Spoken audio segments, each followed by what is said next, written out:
In a healthy individual, the aortic and pulmonic valves typically close simultaneously.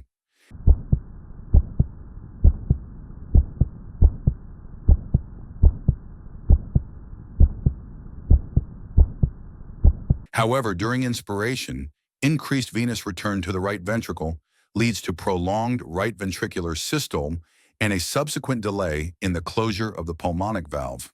This results in a normal physiological splitting of the second heart sound.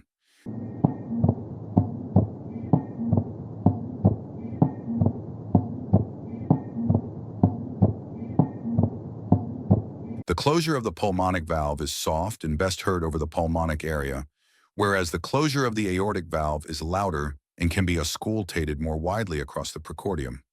Therefore, to accurately assess physiological splitting, auscultation should be performed at the pulmonic area.